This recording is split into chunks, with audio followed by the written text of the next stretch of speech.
Apocalipse capítulo 14, versículo 6. E vi outro anjo voar pelo meio do céu, e tinha o evangelho eterno para o proclamar aos que habitam sobre a terra, e a toda nação, e tribo, e língua, e povo, dizendo com grande voz: temei a Deus e dai-lhe glória, porque é vinda a hora do seu juízo, e adorai aquele que fez o céu e a terra e o mar e as fontes das águas. E outro anjo seguiu, dizendo: caiu Babilônia, aquela grande cidade que a todas as nações deu a beber do vinho da ira da sua prostituição. E os seguiu o terceiro anjo, dizendo com grande voz: se alguém adorar a besta e a sua imagem, e receber o sinal na testa ou na mão, também o tal beberá do vinho da ira de Deus, que se deitou não misturado no cálice da sua ira. Será atormentado com fogo e enxofre diante dos santos anjos e diante do Cordeiro. E a fumaça do seu tormento sobe para todo sempre. E não tem repouso nem de dia nem de noite os que adoram a besta e a sua imagem, e aquele que receber o sinal do seu nome. Aqui está a paciência dos santos. Aqui estão os que guardam os mandamentos de Deus e a fé em Jesus. E ouvi uma voz do céu que me dizia: escreve, bem-aventurados os mortos que desde agora morrem no Senhor, sim, diz o Espírito, para que descansem dos seus trabalhos e as suas obras os sigam. Isso que nós estamos tratando aqui essa noite é de algo que a igreja vai vivenciar, de algo que a igreja vai passar, de um momento que a igreja vai estar presente para contemplar. Nós vimos aqui a palavra do Senhor falando em Apocalipse 14, do verso 6 ao 13, de 3 anjos, e cada anjo desse, irmão, ele traz uma mensagem. O termo anjo colocado aqui não se refere propriamente a um ser espiritual, a um ser angelical, a um anjo que vem do céu, como aquele anjo que apareceu para Daniel lá no cativeiro babilônico, junto àquele rio ao qual Daniel estava jejuando. Não é um anjo, um ser celestial, mas o texto fala de um mensageiro, de 3 mensageiros. E interessante, amado, que o versículo 6, ele diz: e vi outro anjo voar pelo meio do céu, e ele tinha o evangelho eterno para o proclamar aos que habitam sobre toda a terra, e a toda nação, a toda tribo, a toda língua e a todo povo. Observe a obra do primeiro mensageiro. Sim, observe a obra. Antes do arrebatamento da igreja, a Bíblia está dizendo algo que Jesus já disse em Mateus 24: e este evangelho do reino será pregado a todas as nações, para que o fim venha. Em Apocalipse está mostrando que Deus levantará um outro anjo. Esse termo outro significa que estão juntos, não fala de um anjo só. Aqui é um terceiro anjo, mas ele não está sozinho. Quando ele coloca o termo outro anjo, ele diz que ele está acompanhado, ele está junto com outros. Então o texto está mostrando para nós que Deus irá levantar antes do arrebatamento, antes da volta de Cristo, sim, no período ainda que precede, e mesmo dentro do tempo da grande tribulação que a igreja vai passar. Porque entenda uma coisa, a gente já estudou isso aqui várias vezes: ainda haverão 2 tribulações no mundo, uma para a igreja, mediante a perseguição do anticristo, outra depois do arrebatamento da igreja, que virá da parte de Deus para o mundo ímpio pecador. Então ainda virão essas 2 tribulações ainda. E nesse momento aqui, desse texto que nós estamos lendo, exatamente, precisamente, a igreja está passando a grande perseguição. O mundo está prostrado diante do anticristo. O mundo está prostrado diante do poder daquele que é intitulado de besta, do sistema chamado besta, que envolve políticos, que envolve religiosos, que envolve todo um sistema de poder, sim, que rege as nações. Em Apocalipse capítulo 13, a Bíblia diz que ele recebeu poder sobre toda tribo, povo, língua e nação. No verso 7, foi-lhe permitido fazer guerra aos santos e vencê-los, e deu-se-lhe poder sobre toda tribo e língua e nação, e adoraram-no todos os que habitam sobre a terra, a esses cujos nomes não estão escritos no livro da vida do Cordeiro, que foi morto desde a fundação do mundo. Então observe bem, o anticristo está dominando, o anticristo vai chegar unido à religião e à política, e vão perseguir exclusivamente a santa igreja. Não me refiro à igreja evangélica, eu me refiro aos santos, eu me refiro ao povo eleito, eu me refiro ao povo de Deus, eu me refiro a você que é crente de verdade, a você que é selado com o Espírito Santo, a você que é homem e mulher de Deus. O anticristo, esse sistema chamado a besta, estará perseguindo você, estará perseguindo nós. E a ordem dele, amados, a ordem dele é para que sejam mortos. Verso 15: foi-lhe concedido que desse espírito à imagem da besta, para que também a imagem da besta falasse, e fizesse que fossem mortos os que não adorassem a imagem da besta. A ordem dele será que sejam mortos os santos. Ainda no versículo 13, ele diz: foi permitido fazer guerra aos santos e vencê-los, mediante leis que eles vão criar. Nós vamos ser perseguidos, irmãos, de uma forma, entre aspas, legal. Eles vão criar leis, é obrigatório receber a marca, é obrigatório adorar o sistema, sim, assumir o caráter, a personalidade, o caráter do anticristo, a conduta desse sistema bestial, sim, é obrigatório. E quem não fizer isso, amado, a ordem é que seja morto. Isso tem amparo na lei. Seremos tidos como criminosos, seremos perseguidos, mortos, assassinados, e seremos apontados pela população como rebeldes, como agitadores. Sim. E o texto diz, olha o cenário, preste atenção no cenário, a igreja está sendo perseguida. A besta e o falso profeta estão impondo, quem não recebe a marca tem que ser assassinado. No versículo 14, a Bíblia diz que o mundo inteiro está prostrado aos pés da besta. Ela recebeu poder sobre toda a tribo, língua e nação. O mundo inteiro está prostrado, adorando, venerando, dando louvores, dando glória, dando honras para o sistema da besta, o anticristo, que vai ser recebido como se fosse um Messias. O mundo inteiro está prostrado diante deles. E a ordem nos outdoors, na televisão, nas rádios, que todos devem adorá-lo, todos devem venerá-lo, honrá-lo, respeitá-lo, que ninguém pode dizer nada, pode falar nada, pode se opor, e todos têm que aceitar, porque Ele que resolveu o problema mundial, Ele que unificou as religiões, Ele que acabou com o Estado Islâmico, Ele que uniu palestinos e israelenses, sim, Ele que uniu cristãos, entre aspas, e muçulmanos, Ele quem conseguiu fazer isso, o homem da paz. Mas o mundo vai se dobrar diante disso, o mundo vai se curvar diante disso. E de repente no cenário, a Bíblia diz aqui, Deus levanta um anjo, mensageiros, um grupo de pessoas, que se levantarão, pregando, olha o que ele diz aqui: e vi outro anjo voar pelo meio do céu, e tinha o Evangelho eterno. Ele define o Evangelho, as boas novas, um anjo mensageiro, um grupo de pessoas que traziam as boas novas do Evangelho, do reino, as boas novas de Cristo.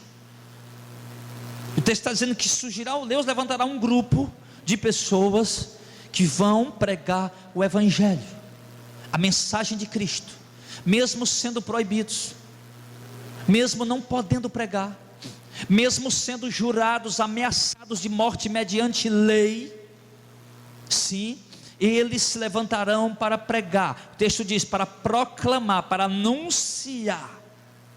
E diz, a quem que eles vão anunciar? Aos que habitam sobre a terra. E o texto diz, a toda nação, e tribo, e língua, e povo. Quando o texto coloca toda nação, e tribo, e língua, e povo, ele está falando que todos nesse período, todos, por incrível que pareça, no pior período da história da igreja, na maior perseguição que a igreja moderna já viveu, a igreja irá conseguir pregar o Evangelho a todas as nações. O Evangelho hoje não entra na China, vai entrar. O Evangelho hoje não entra na Coreia do Norte, mas vai entrar nesse período, o pior período. Momento mais crítico da igreja. A Bíblia diz: Deus vai fazer isso. É preciso que todos ouçam. É preciso que todos escutem. Ele diz: sim, e vão pregar a todas as nações, tribos, povos e línguas, a todos. Agora observe o paralelo desse texto com o versículo 7. E foi-lhe permitido fazer guerra aos santos e vencê-los, e deu-se-lhe poder sobre toda a tribo, língua e nação. O que quer dizer isso? E nesse momento, o anticristo estará reinando sobre toda a tribo, língua e nação. E a santa igreja vai pregar para toda a tribo, língua e nação, que está rendida aos pés do anticristo. E qual a mensagem? O texto diz, no verso 8, como nós já lemos: e adoraram-no todos. O mundo está adorando, toda a tribo, língua e nação está adorando o anticristo. No verso 4, e adoraram o dragão. Todos estão adorando o dragão, o anticristo. Todos estão prostrados diante dele. Sim. E no verso 7, a mensagem da igreja nesse período, nesse tempo: os pregadores da prosperidade, da conquista, da riqueza, das campanhas vão ter liberdade para estar pregando o que eles pregam. Vão estar tranquilos. Não vai ter dor de cabeça nenhuma para eles. Mas a igreja de Cristo não vai pregar conquista, não vai pregar vitórias terrenas, não vai pregar riquezas. A igreja de Cristo vai no verso 7.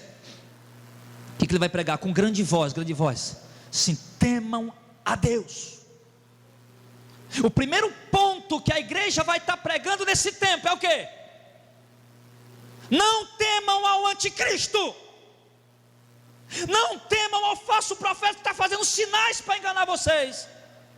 De acordo com o verso 11 até o verso 14. Não temam ao anticristo, não temam a esse sistema, se temam a Deus. Essa vai ser a mensagem. O mundo inteiro: quem é semelhante à besta? Quem pode guerrear contra ela? E a igreja lá: não temam a ele. Não temam a ele. O anticristo vai estar lá: quem não aceitar o selo deve ser morto. E a igreja pregando: não temam a ele. Esse é o primeiro ponto da mensagem. O temor é devido somente a Deus. O temor é devido somente àquele que criou todas as coisas, aquele que é merecido, a quem devemos o temor, a honra, a glória, é a ele. Somente ele devemos temer. Jesus disse em Mateus capítulo 10: não temam o homem. Não temos que matam o corpo, mas não pode mais fazer nada. Temam antes aquele que, além de matar o corpo, pode fazer a alma perecer no inferno. A esse eu digo que temas. Não tema. E Deus fala para nós aqui nessa palavra hoje, irmão. Isso é uma palavra profética. Isso sim é uma palavra profética. Eis que eu te digo: não. Assim diz o Senhor: não tema a Deus. A quem você está temendo? Aos homens? Nós estamos passando por um tipo de treinamento, igreja. Hoje nós estamos passando por um tipo de treinamento.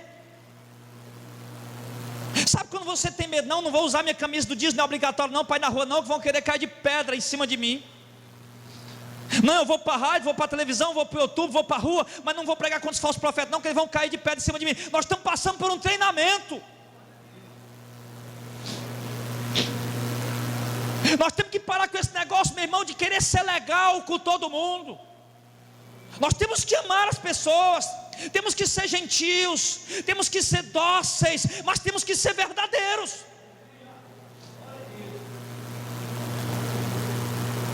Esse negócio de não querer mostrar a verdade com medo de perder a amizade. Esse negócio de não querer mostrar a verdade com medo de perder amiguinhos. Que percamos tudo, que percamos todos, mas que façamos a vontade do Senhor. Deus está dando a oportunidade de nos treinar.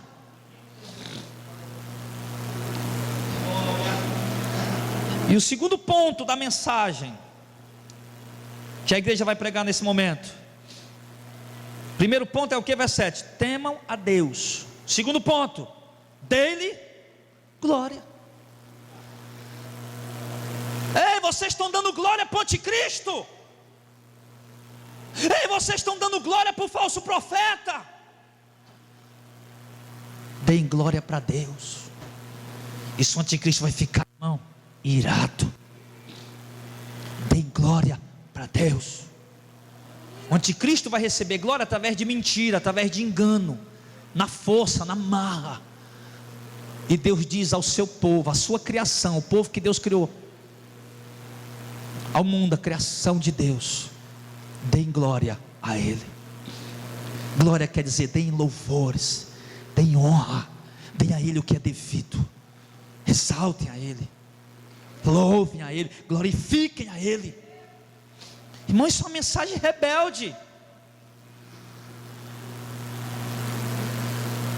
Isso é uma mensagem de agitação. Vai ser igual, voltar igual foi no período ali de que Cristo estava vivendo ali dentro do Império Romano, no primeiro século.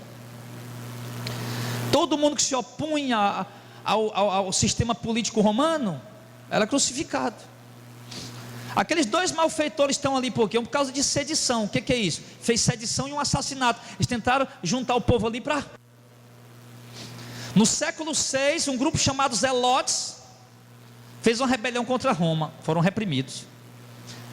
Depois de Cristo, no ano 69, esse mesmo grupo chamado Zelotes é atribuído a eles a destruição lá do templo de Jerusalém.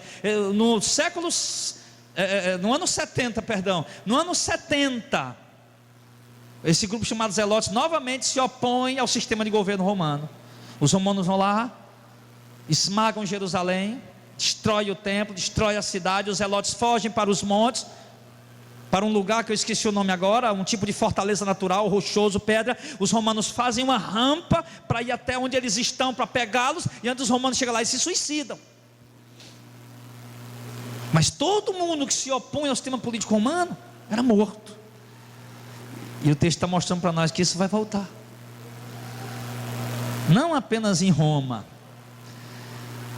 não apenas na China, na Coreia do Norte, mas no mundo todo, em todos os continentes, todas as nações. Sim, Ele exercerá poder.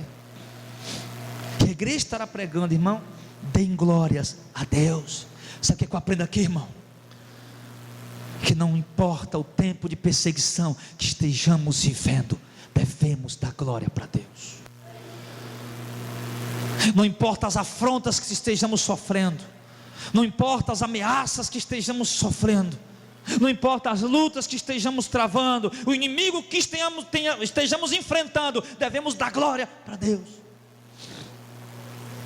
Se estamos sendo ameaçados, conjurados, amaldiçoados por palavras de alguém, demos glórias a Deus.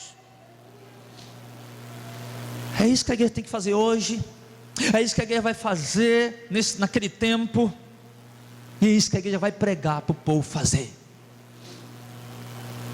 Imaginou o anticristo querendo a glória para ele, e nós pregando, aí pessoal, ó, dá glória para Deus. Aí vai chegar lá um monte de a milícia e pega você, bota no camburão, né? É o novo. Bota no camburão e leva para executar. Pá. Cadeira elétrica. E temam a Deus e deem a Ele glória, porque vinda é a hora quer dizer o momento, sim, o dia marcado, é vinda a hora, só que não está acontecendo naquele momento, não é um momento assim do julgamento do trono branco, mas é vinda a hora do juízo do Senhor, no sentido de quê? No sentido de que aquele momento é o tempo do chacoalhar da figueira. Aquele momento é o tempo do que Jesus disse: olha Pedro, Satanás pediu para peneirar vocês como trigo. É o tempo da peneira, é o tempo do juízo de Deus, é o tempo da aprovação e da reprovação, é o tempo de puxar a rede para a praia, peixe bom coloca no cesto, ruim joga fora. É o tempo do juízo. E diz: temam a Deus, porque é chegado o tempo, o dia, a hora que Ele marcou, que Ele determinou do seu juízo. E adorem aquele que fez o céu, a terra, o mar e as fontes das águas. E a mensagem da igreja: o mundo está adorando o anticristo, irmão. O mundo está adorando o falso profeta, o homem que faz milagre, o homem que faz fogo descer do céu à terra, o homem que faz milagres absurdos, milagres extraordinários. O povo está adorando ele. Mas aí a igreja vai dizer o quê? Adorem a Deus.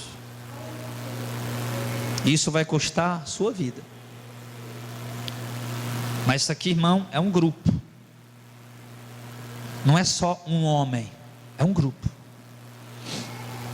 que estará fazendo isso. Esse grupo é a igreja. Somos nós juntos. Um outro anjo, quer dizer que eles estavam juntos. Ele não vinha só, estava junto. Pode ter uma liderança, mas com apoio de um rebanho. Vamos querer colocar isso aí só para cima do pastor Zezinho, do Auricélio e do... Vocês têm que estar juntos. Aí. E dá-lhe glória, porque vindo a hora do seu juízo. Adore aquele que fez o céu, a terra, o mar e a fonte das águas. Ele diz: adorem aquele que não está querendo forçar vocês a adorá-lo com mentira. Adore aquele que não é uma criatura, mas aquele que é o Criador. Ele é o Criador e ele criou o céu, a terra, o mar e a fonte das águas. A fonte, na verdade, essa palavra águas aqui, nas melhores traduções, ela não se encontra. Mas as fontes, o sustento de todas as coisas. Sim. Porque a gente sabe que Deus, Ele planejou, Ele criou e Ele ativamente sustenta. Das árvores, a mangueira todo ano, novembro, dezembro, produz a manga. As outras árvores, as outras frutas aí, todo ano, junho, julho, março, abril, maio, junho, produz o milho, o feijão. É o Deus sustentador de todas as coisas, o provedor que criou as fontes do sustento de todas as coisas. E Ele exige, Ele diz ao povo, prega ao povo que Ele criou, que Ele fez, que Ele não é criatura, Ele é criador e que Ele quer ser adorado. Essa é a mensagem. E isso Ele está o quê? Sugestionando o quê? Que aquele que o povo está adorando é apenas uma criatura. Mas isso, querido, nos leva à memória ao que aconteceu nos dias de Cristo. Quando a Bíblia diz que aquele que fez tudo, que tudo existe por meio dele, se fez carne, habitou entre nós, e a sua criação o rejeitou. O Deus Todo-Poderoso que fez tudo, se fez homem, habitou entre nós, e a criação dele simplesmente o rejeitou. E isso vai acontecer. Está acontecendo, tem acontecido. É o que vai acontecer na última hora.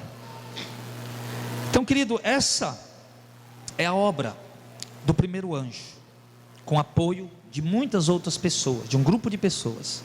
Essa é a mensagem, no meio do caos. Isso vai o quê? Só causar mais ira no anticristo, falso profeta. Querido, eu vou dizer para você uma coisa, que de longe, a gente já começa a ver essas coisas acontecendo. Sabe quando foi que eu descobri que havia uma perseguição contra o evangelho verdadeiro? Eu não sabia. Eu morei a minha vida inteira no interior, lá no mato. Tinha aqui igual um matuto. Eu disse, não, eu vou nessas rádios aí, esses pastores, eles vão abrir porta para mim nas rádios, vão dar certo. E eu fui nas rádios, que nada, meu irmão, que não tem porta aberta para ninguém não. Eu disse, tudo bem, para casa, vamos orar. Aí chegou o tempo, aí fui. Quando cheguei lá, me disseram, olha, você não pode pregar isso aqui não.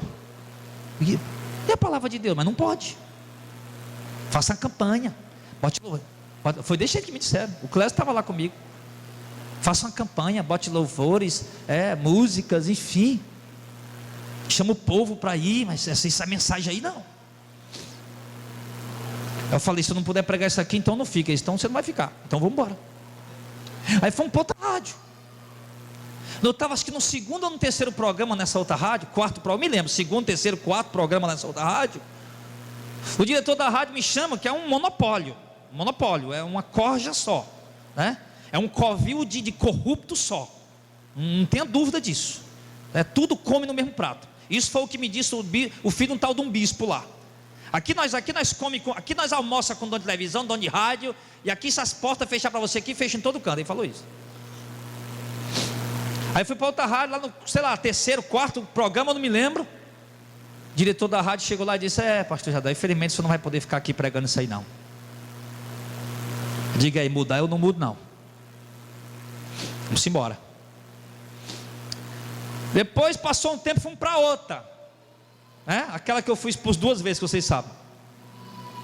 Quando estava lá, eu não escondo não, principalmente pastores assembleianos. Está vendo aí, povo da Assembleia de Deus? Principalmente pastores assembleianos, foi principalmente eles. Quase todos lá eram assembleianos. Tira esse homem daí. Ele está atrapalhando a entrada do dízimo na igreja. Essa pregação dele está dificultando. Como é que nós vamos juntar dinheiro para pagar a rádio? E o dono da rádio: rapaz, pare. Tentou falar com o pastor Zezinho para me convencer.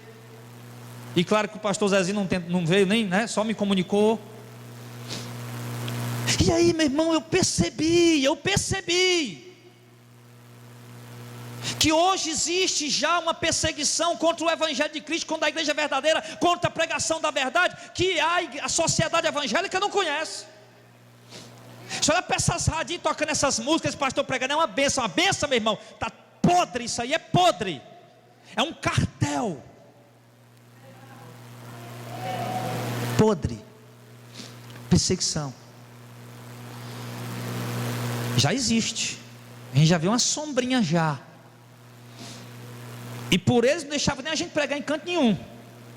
Que até panfletar esses livretinhos, nós fomos fazer lá no lugar lá, o segurança não queria deixar.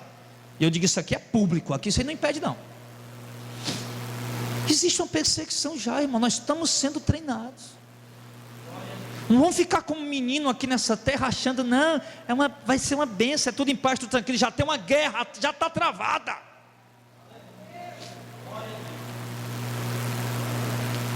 A guerra já está sendo travada. Nós temos que entender isso. E ela vai se manifestar para todos tomar o conhecimento. E ela vai se agravar cada vez mais. E nesse período aqui, imagina aí. Imagina. Você acha que nós vamos ter liberdade de pregar isso aqui no YouTube? Corta o canal Missão de Fé. Corta o Web Rádio Missão de Fé. Bem, uma coisa vai ser estreita. Isso aqui nós vamos pregar em rádio pirata. Vamos pregar um monte de coisa aí. Menos nos meios de comunicação legais não vão deixar.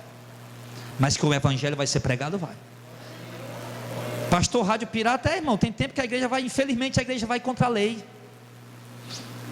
O evangelho chegou em muitos lugares e continua chegando de forma clandestina. Porque é proibido. E se naquele país é proibido, tem uma lei que o evangelho não pode chegar lá, se o evangelho chega é clandestino, eles estão rompendo as leis daquela nação. Você lembra do hino dele? A igreja católica junto com o Estado tinha baixado um decreto na Nova Inglaterra: é proibido as gráficas imprimir a tradução da Bíblia para a linguagem comum do povo. Era lei. O hino dele, sabe como é que é o nome dele, conhecido na história? O Fora da Lei de Deus. O hino dele conseguiu lá, meu irmão, com uns grafistas lá, vocês não são grafistas, né? Conseguiu aqueles lá, e estava imprimindo, entregando e levando. E essa autoridade doida: nós temos que pegar esse homem. Muitas vezes a igreja anda na contramão da lei. Agora entenda, não para ter lucro, não para ganhar dinheiro, não para enriquecer, não para se beneficiar, mas para levar o evangelho. Para levar o evangelho. Houveram uns missionários já mais modernos, talvez do século XX, meados do século XX por aí, que eram conhecidos como contrabandistas de Deus, que contrabandeavam Bíblias para outros países, sendo proibido.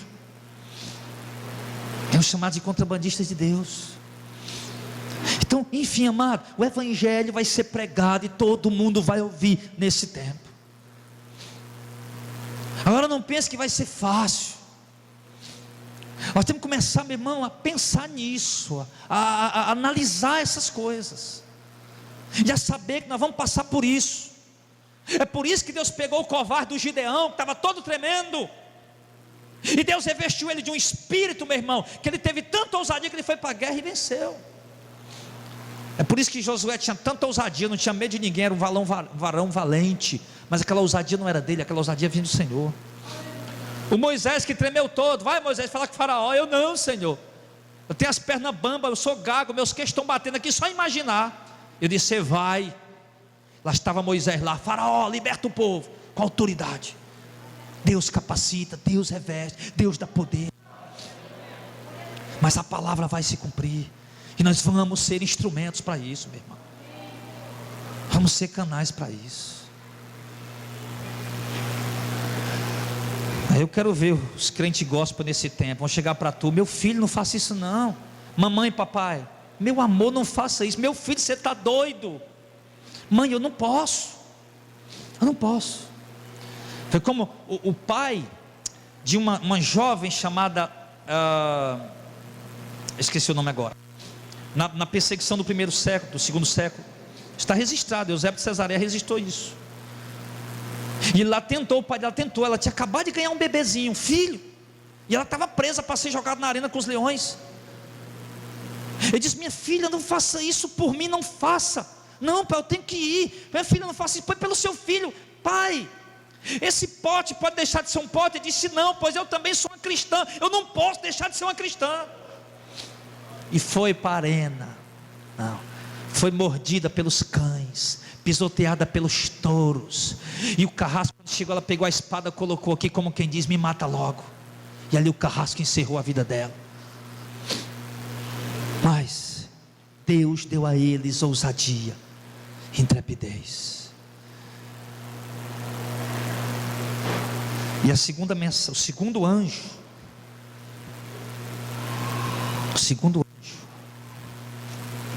ele diz o seguinte no verso 8: e outro anjo seguiu, preste bem atenção, outro anjo seguiu.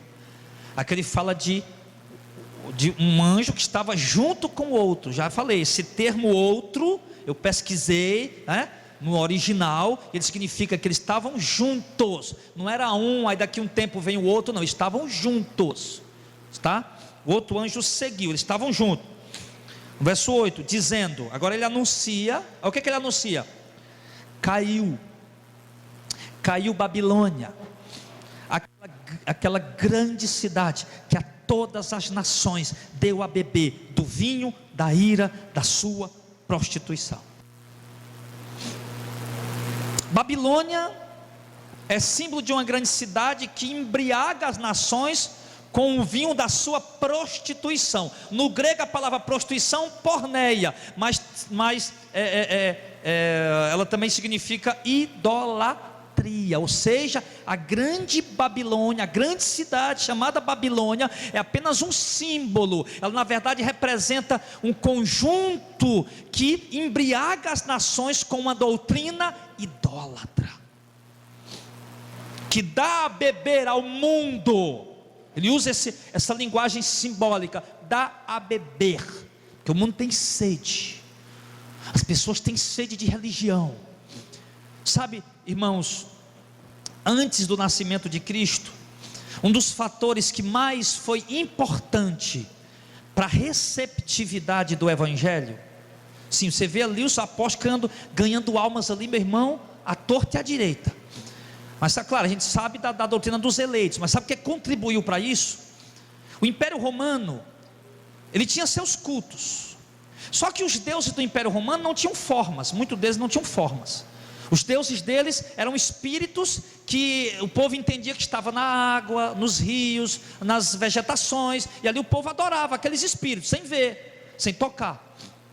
Quando veio a helenização, que foi a cultura grega, começou a se espalhar pelo mundo antigo, antes de Cristo, que também já era uma preparação para a chegada do Evangelho, trabalhar de Deus. Os gregos tinham muitos deuses. Você vai ver em Atenas, Paulo andando em Atenas, em Atos, não me lembro qual o capítulo, qual? 17, e Paulo começa a ver, Paulo, vi que você tem muitos deuses aqui, hein? Muitos ídolos, muitas imagens. Aí quando os gregos fundiram a sua cultura com a cultura romana, que recebeu foi uma receptividade muito boa, porque aí todo mundo ia falar grego, né? A helenização chamada, que é a difusão da cultura grega, todo mundo ia falar grego, ia facilitar o intercâmbio comercial, a exportação, a importação, ia trazer um certo tipo de paz para todo o Império Romano, que o Império Romano estava conquistando muitas nações. Aí ali, cada nação tinha deuses, e o Império Romano ia recebendo tudo. E o que aconteceu? Tanto deuses que o povo estava recebendo, tanto Deus e tantos deuses, tantas imagens. Os deuses romanos, que eram espíritos, passaram a assumir formas dos deuses gregos. Aí já tinha imagem lá. Olha, aquele é o Vênus. Não, nunca tinha visto o Vênus, ele era só um espírito. Pois é, ali é o Vênus. Ali é Artemis, ali é Diana.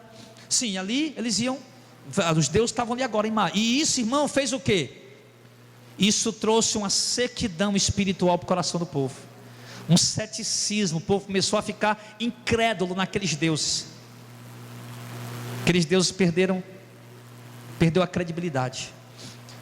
E o povo ia para aqueles cultos vazios, e o povo com sede de Deus, com fome de Deus. Aí de repente surge no cenário os apóstolos andando, falando de um Jesus vivo, ressurreto, que está em glória sentado no céu, e aquela palavra entrava, queimava, e o povo já ia se convertendo. Sim. Então, amados, isso contribuiu para a receptividade do Evangelho. Mas olha como é que estava o mundo naquele tempo: embriagado com tantos deuses, com tanta heresia, com tanta falsa doutrina. Aí agora a Bíblia mostra para nós que no final dos tempos vai acontecer algo, está acontecendo algo parecido. Um sistema religioso que atua no tempo presente, que já está atuando. O texto é claro em mostrar isso, que ela vai ser julgada por conta do que ela fez, e o que ela fez está, referindo ao texto aqui, está no passado, e esse passado é o nosso presente hoje. E que esse sistema chamado Babilônia, que é apenas um título, que Babilônia representa corrupção, representa prostituição, representa adultério, promiscuidade, imundícia, imoralidade. E esse sistema religioso tem difundido e tem embriagado as nações com suas doutrinas de idolatria. Sim. E o texto diz que isso tem despertado a ira de Deus. Ele diz, verso 8: e outro anjo seguiu dizendo: caiu Babilônia, aquela grande cidade, que a todas as nações deu a beber do vinho da ira da sua prostituição. Sim, caiu. Babilônia caiu. Aquela grande cidade que embriagou o mundo com suas heresias, com a sua idolatria, que contaminou as nações com suas falsas doutrinas. Aí, para aí usar a inteligência. Olha para o mundo hoje. O mundo está embriagado com tanta heresia. O mundo está embriagado com tanta falsa doutrina. O mundo está bebendo no copo da grande Babilônia faz tempo, irmão. O mundo está embriagado de tanta heresia, de tanta idolatria, de tanta falsa doutrina. Isso envolve igreja católica, apostólica, romana, papal.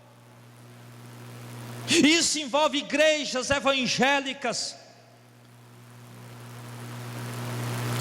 Isso envolve espiritismo, envolve muçulmano, isso envolve, meu irmão, sim, tudo que é de religião desviada, deturpada, distante do Evangelho. E eles dão a beber.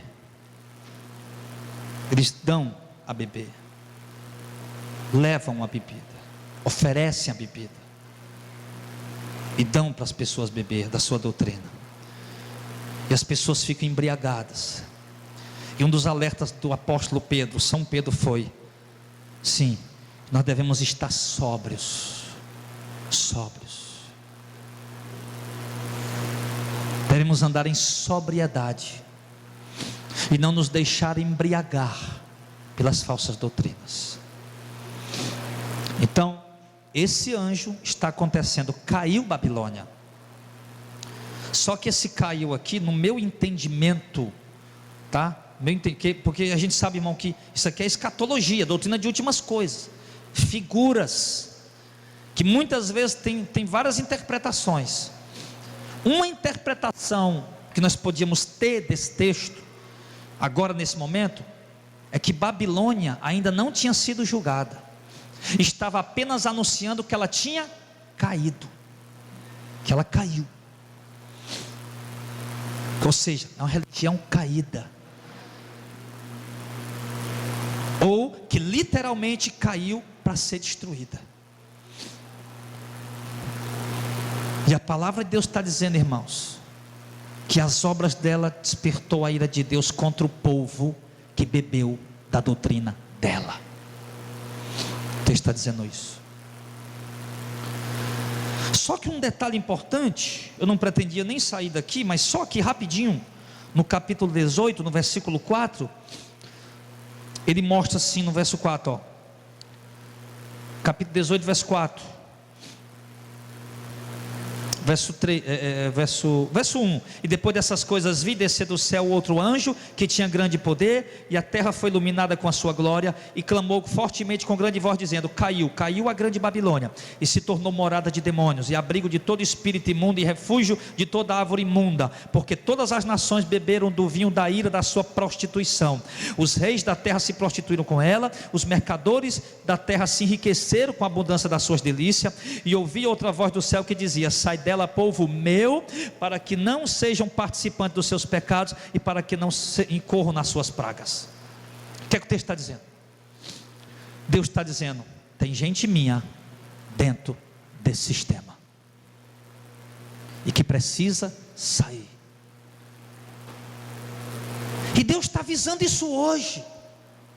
E Deus vai avisar isso antes do julgamento da Babilônia, antes da condenação da Babilônia, antes de abater Babilônia, antes de destruir Babilônia, antes de tirar a glória dela, que está adornada de ouro, de prata, de púrpura.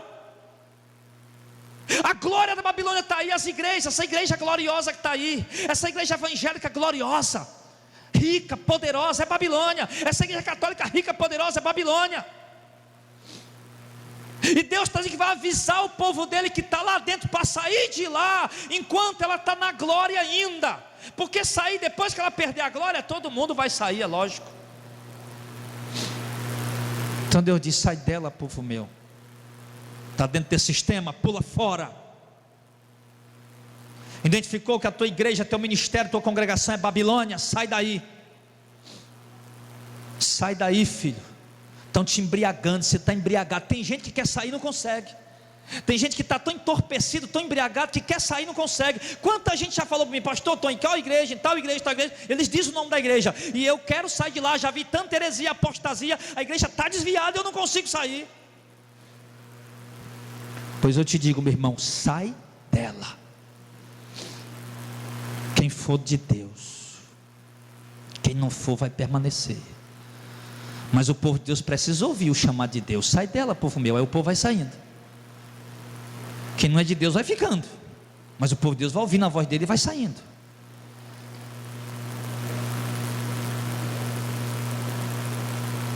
Então esse é. Agora imagina aí, essa grande Babilônia, a Bíblia diz que ela anda montada em cima da besta, está unida, irmão. O sistema político é quem conduz ela. Ela está montada lá em cima dele. Ela parece montada em cima dele. O sistema político é quem conduz ela, é quem comanda ela, é quem dirige os caminhos dela. Ela é simplesmente manipulada. Simplesmente manipulada. Sim, é o sistema religioso. Atualmente já está assim. Que tem de pastor aí comendo na mão de político, já preparando para isso aí, para esse momento. Tem um monte. Um monte de pastor dando tapinha nas costas de político, meu amigo, meu companheiro, meu parceiro, comendo na mão deles. E eles é quem ditam as regras, quem ditam as leis dentro das igrejas, são eles, os políticos. Eles é quem diz o que tem que pregar, o que não tem que pregar, são eles. Só que vão pagar um preço alto por isso. Sim. Vão beber do vinho da ira de Deus. No verso 9 aparece o terceiro anjo, também acompanhado, não só. Aqui sempre uma obra trabalhada em conjunto. O povo de Deus junto, reunido, trabalhando. Agora essa mensagem aqui, ela é para a igreja, e também ao mesmo tempo um alerta para o povo. Olha só, verso 9: e os seguiu o terceiro anjo, dizendo com grande voz. O que é que o terceiro anjo vai dizer? Não, peraí, para só um instantinho, irmãos, por favor. Lembra do cenário que o mundo está vivendo agora? O anticristo está reinando, a besta está reinando. Primeira mensagem foi afronta contra eles. A segunda mensagem foi mais light, foi só dizendo que a Babilônia caiu. Sai dela. Não tão light, porque Babilônia está unida com o sistema político, então vai ser uma afronta também. Mas a terceira é a pior de todas. Porque se Babilônia está lá dominando, junto com o anticristo, falso profeta, com a besta, ele impõe. Aí agora levanta um monte de crente doido, dizendo o seguinte: se alguém adorar a besta, a sua imagem, e receber o sinal na testa ou na mão, também o tal beberá do vinho da ira de Deus, que se deitou não misturado no cálice da sua ira, e será atormentado com fogo e enxofre diante dos santos anjos e diante do Cordeiro, e a fumaça do seu tormento sobe para todo sempre, e não tem repouso nem de dia nem de noite os que adoram a besta e a sua imagem, e aquele que recebe o sinal do seu nome. Pare bem aí, por gentileza. Irmão, pregar isso aqui hoje é fácil, mas nesse momento aqui, cheio de polícia na rua, procurando os rebeldes, que é você que prega a verdade, que crê na verdade, que não aceita o sistema no anticristo, e de repente Deus levanta um grupo de pessoas que vai dizer para o povo: não aceitem a marca. Essa é a pregação, está aí, estou falando na minha linguagem, mas a pregação é essa, está aí. Não aceitem a marca, não adorem a besta, não se curvem diante dela. Deus está mandando dizer, é uma mensagem do Senhor, é uma palavra do Senhor. Se vocês aceitarem, vocês vão ser condenados, vão ser jogados no lago de fogo incandescente, e vão ficar lá ardendo por toda a eternidade. Não vai ter descanso para vocês, vão ser condenados. Não aceitem a marca. Pregação de confronto, diferente das pregações de hoje. Vem receber tua vitória, vem receber tua bênção. Eles estão literalmente confrontando, irmãos. Confrontando, é um confronto, é uma batalha, é uma guerra entre o poder do anticristo personificado, entre o poder de Satanás personificado no anticristo, e a igreja de Cristo. É uma guerra, uma batalha. E os crentes estão lá no meio da rua pregando, todo lugar, dizendo para todo mundo que eles se encontram: não aceitem a marca. E obviamente eles sendo entregues. Olha, aquele cara ali está dizendo para mim não aceitar a marca. Olha, aquele cara ali está dizendo para mim não adorar a imagem. Estava dizendo. Isso vai ser um confronto. E se vocês adorarem a besta, receberem a marca, vocês vão beber do cálice da ira de Deus. Irmãos, isso parece loucura. Qual era a mensagem de Noé? Deus revela: Noé, eu vou acabar com o mundo. O homem depravou-se o tanto que não dá mais para aguentar. Mas eu vou te salvar. Pela graça, eu te elegi. Achou graça aos meus olhos. Vou te salvar. Aí Deus faz uma arca aí, Noé, desse jeito, desse tamanho, com esse material. Noé começa a bater prego, começa a fazer a arca. E a Bíblia diz que ele foi pregoeiro da justiça. Ele pregava para o povo: se arrependam, se convertam. Deus vai abrir as portas do céu, vai mandar um dilúvio, se arrependam. E o povo pensava o quê? Esse velho está doido, esse velho pirou de vez, que chuva que nada. Qual era a mensagem de Ló? Lá em Sodoma, Gomorra. Lá em Sodoma, né? Deus destruiu Sodoma e Gomorra, as cidades pequenas vizinhas, mas Ló morava em Sodoma. E a mensagem de Ló? Os anjos chegaram: Ló, revelação de Deus: Ló, Deus vai acabar com tudo aqui hoje. De hoje para amanhã acaba tudo. Vai chover fogo do céu, Ló. E tu tem que salvar a tua vida. Tu sei que tu é muito rico, tem muito dinheiro. Estou parafraseando o texto. Trouxe muita riqueza. Você viu que Ló não pôde ficar com Abraão porque tinha muita riqueza. Então você tem muita riqueza, não vai poder levar nada, nem um cabrito, tem que ir embora logo. Aí eu tenho meu genro aí, pois avisa para eles. Aí Ló foi lá como um pregador, como um evangelista, dizer para o genro deles: olha, vai chover fogo, Deus vai acabar com tudo, tem 2 anjos lá em casa. Acho que Ló era meio crente pentecostal, né? Tinha anjo lá em casa. Aí os genros de Ló disseram o quê? Gracejaram com Ló, acharam que ele estava brincando. E Ló disse: é juízo de Deus, meu filho, é juízo de Deus, é para valer, é verdade, bora embora. Ló, deixa de brincadeira. A pregação era essa, irmão. Mas o povo não deu ouvidos. A pregação de hoje da igreja continua sendo a mesma. Ainda ontem foi pregado isso nos cultos campais, está sendo pregado por aí. Se arrependa, se converta. Sim. A mensagem da igreja sempre foi essa. E não vai ser diferente na última hora, no tempo da perseguição. Só que as outras igrejas acham que a gente está pregando para confrontar eles, por picuinha, por disputa. Por que Jesus foi entregue aos sacerdotes, entregue aos romanos e morto naquela cruz? Deixa eu te dizer uma coisa aqui, um detalhe interessante. Desde a saída do cativeiro babilônico, desde o ano 600, cativeiro babilônico, desde a saída do cativeiro babilônico, até o ano 27, quando o Império Romano tomou Jerusalém, antes de Cristo, isso antes de Cristo, o povo judeu estavam se rebelando contra si mesmo e criando grupos religiosos, facções religiosas. Surgiu um grupo chamado dos essênios, religioso, misturado com político, mas voltado para a religião. Surgiu um grupo chamado os fariseus. Surgiu outro grupo chamado saduceus. Surgiu outro grupo chamado escribas, que algumas vezes é chamado de mestres da lei no Novo Testamento. Surgiram esses grupos, estava lá.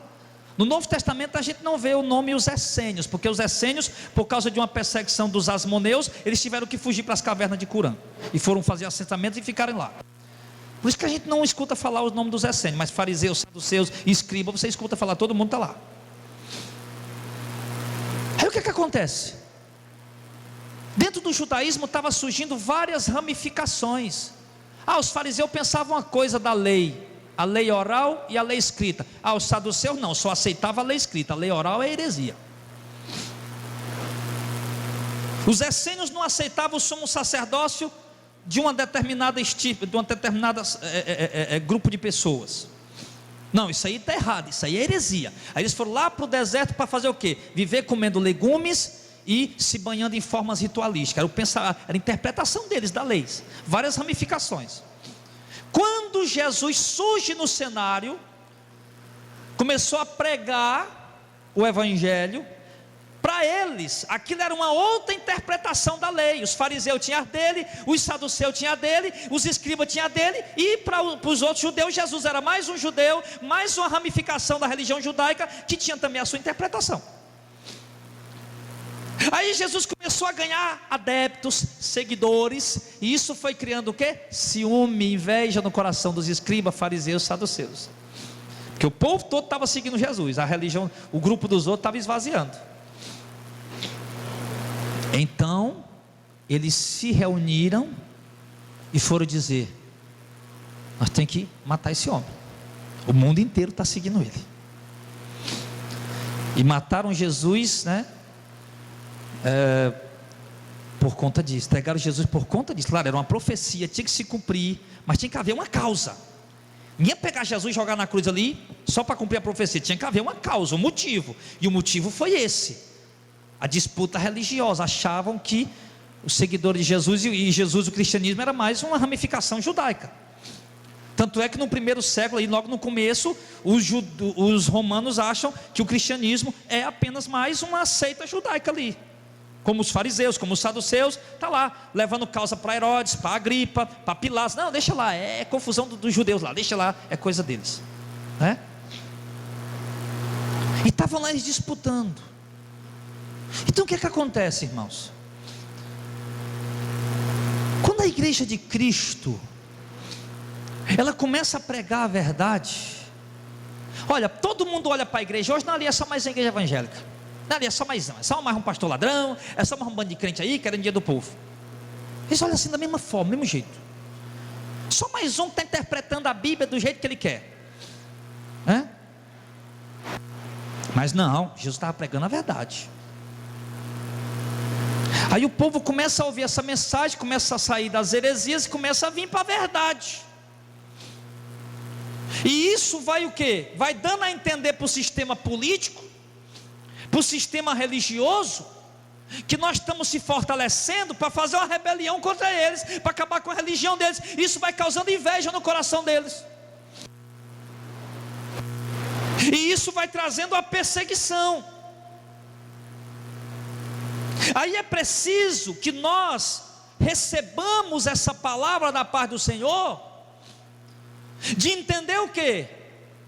De que nós precisamos permanecer nessa verdade, que nós não somos apenas uma ramificação da igreja evangélica contemporânea, moderna, nós não somos uma ramificação do judaísmo, nós somos a igreja de Cristo.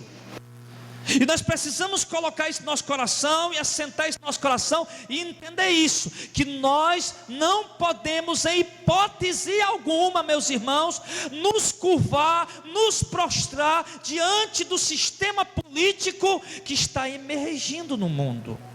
Um sistema político religioso que fala de ecumenismo, de união das igrejas, das crenças, das religiões. Ele está dizendo aqui: não façam isso, não adorem a besta, não sigam o sistema dela, não se curvem diante da doutrina dela, não adotem o que ela está implantando, não recebam, não adotem.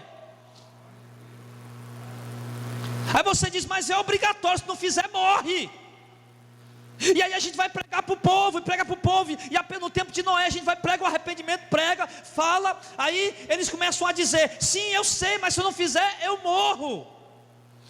Aí o anjo vai e diz, no verso 12: morre, tudo bem, mas aqui está a paciência dos santos, aqui está os que guardam os mandamentos de Deus e a fé em Jesus.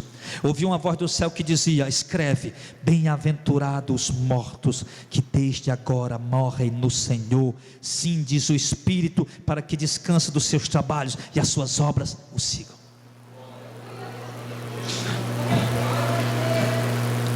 O que é que Deus está dizendo?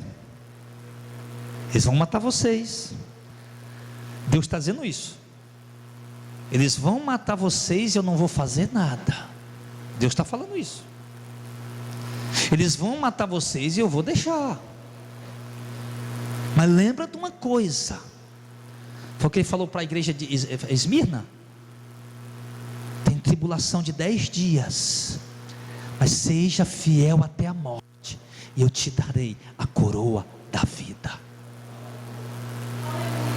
Eles vão matar vocês, mas é aqui que se revela, ele está dizendo, é aqui que se revela, é aqui que se manifesta a fé, a confiança, a paciência dos separados, dos santos, da igreja, dos eleitos. Nesse tempo, hoje você não sabe quem é, está todo mundo junto. Todo mundo junto, todo mundo aí. Mas nesse tempo aqui não. Aqui está a paciência dos santos. É a hora da separação. E o que nós vamos receber de convite para deixe de ser besta? Vocês são uns tolos, rapaz. Para que isso? Vem para cá, vem. Tapinha nas costas, dinheiro, ofertas boas. Mas não. Ser fiel até a morte. Ele diz: bem-aventurado, está lá para morrer, mas lembra do que Jesus disse. E outra coisa interessante, aquele de no verso 13, ouvi uma voz do céu que dizia: escreve. Essa aqui é para escrever. Tem que escrever isso aqui. Tem que estar escrito. O que, Senhor?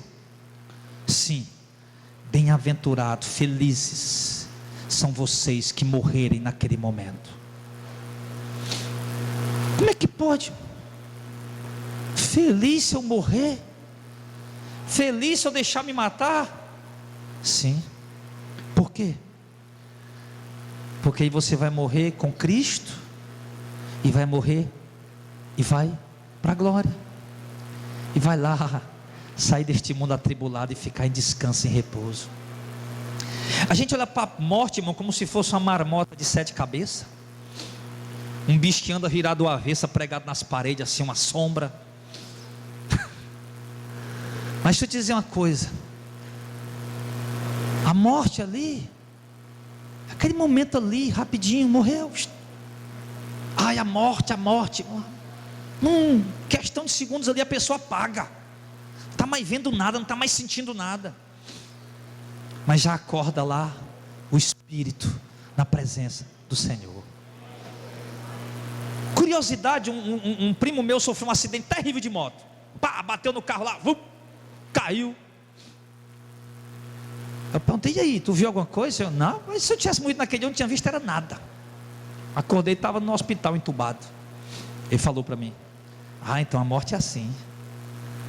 A gente olha e vixe, o cara morreu, ele nem viu, ele está vendo agora onde ele está.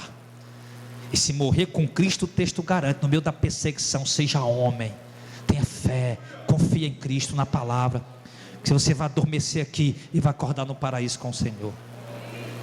Então essa é a mensagem do terceiro anjo. E a mensagem do terceiro anjo é uma mensagem de ânimo para a igreja. Olha, igreja, sim, aliás, a igreja está lá, avisa para o povo aí, para eles não colocar a marca da besta, para eles não aceitar esse sistema. E vocês vão morrer, mas vocês vão morrer, mas vão viver a eternidade com Deus. A igreja sente alívio, sente paz, sente tranquilidade. Então, queridos, isso aqui, de modo algum, é depois do arrebatamento, em hipótese alguma. Isso aqui é antes do arrebatamento. Nós vamos estar aqui. Esse aviso aqui é para nós, para quem estiver vivo, né? Ainda vamos ter que ver isso aqui ainda. Só, meu irmão, que eu vou te dizer uma coisa, certo? Não estou dizendo aqui, eu não sou profeta não, viu? Olha, você está mostrando, não. Mas olha aí, irmão, o cenário mundial em nossa volta aí. Veja, o mundo clama por um líder mundial.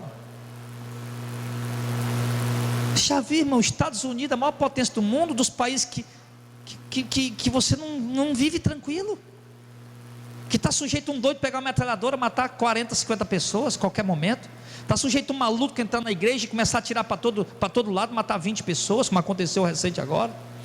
Está sujeito a um cara chegar lá e explodir uma bomba só porque tu é americano. Os conflitos, as guerras, os rumores de guerras. Olha a crise política que o mundo está vivendo, não é só o Brasil não.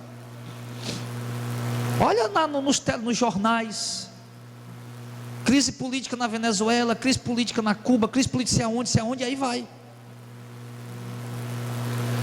Olha a crise financeira, apertando o mundo, inclusive a Europa, países da Europa,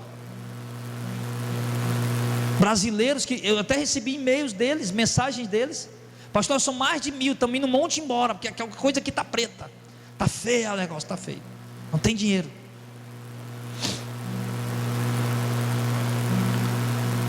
Você vê o cerco se fechando, irmão. Olha o moral da sociedade. Uma mulher hoje para trair o marido, minha irmã, daqui para ali. Pastor, o cara dá uma olhadinha para ela assim, mais diferente, para onde já? Um homem para trair a esposa, meu irmão, não demora 10 minutos. Eu olho e vejo meninas de 10 anos, 12 anos andando na rua com short desse tamanho. Já tudo meninas já que vivem na prostituição. Fui na praça onde com os meninos para o culto campal, culto de missões. Estava lá, os marmanjos estão aí, sabe disso. As meninas também, as irmãs. Se você está na frente aqui, você está vendo mulher seminua. Se você resolve olhar para o lado, você vê, tem que ver também. Olha para o outro lado também. Não, vou olhar para trás, lá está de novo. Está rodeado. Olha a moral da sociedade. Olha a coisa como é que está. Olha a criminalidade. Está se acabando? Não, aumentando cada dia mais. Deus presídio, estão matando gente no presídio todo dia.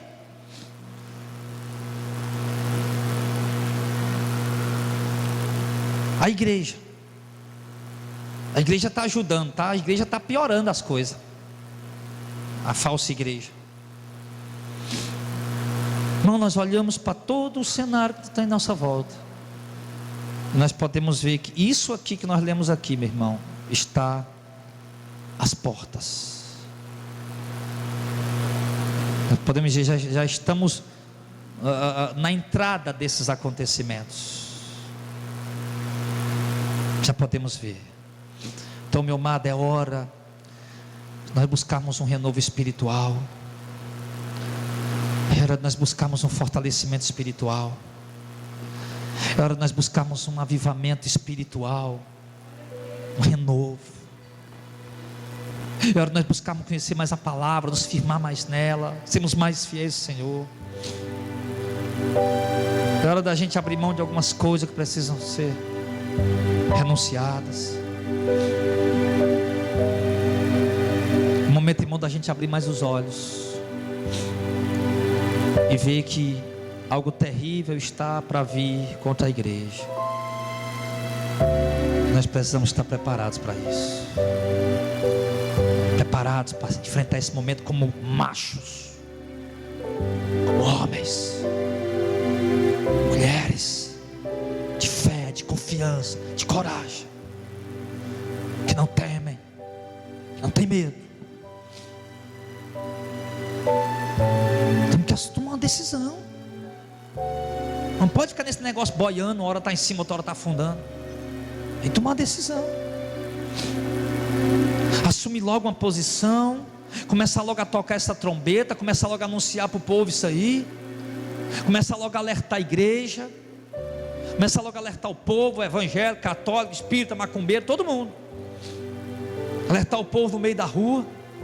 E avisar para o povo. E quando chegar, quando vier, aí vai estar todo mundo lembrando, olha, os crentes falaram. Olha lá, os crentes disseram naquele dia isso aí. É do jeito que o irmão falou naquele dia. Então nosso papel hoje, igreja, é começar a anunciar isso aqui, o Evangelho eterno a todas as nações, debaixo da terra, onde a gente puder. Anunciar que a Babilônia já caiu. O sistema aí já está derrubado. Está imponente ainda, né? Cheio de glória a Babilônia zona, mas já está ruído. E anunciar para o povo que não se curvem diante do sistema corrupto que estão implantando e tentando fazer descer de goela abaixo em nós. Não. Sejamos firmes no Evangelho e irredutíveis. É a verdade, somente a verdade. Como diz, somente a Escritura, só ela, apenas ela. Firmes nela. É a palavra, é a doutrina, é a verdade. Estamos nela e nos preparar. Então, se você tem um dom, um chamado, um talento, um ministério, se prepare para ser usado. Se você não tem o dom de pregar eloquentemente, como dizem, mas deixe Deus lhe usar como Deus queira lhe usar. Todos nós somos uma voz. Nós somos a igreja de Cristo. E nós temos esse papel na terra nessa última hora. Então eu quero convidar a igreja a ficar de pé em nome de Jesus.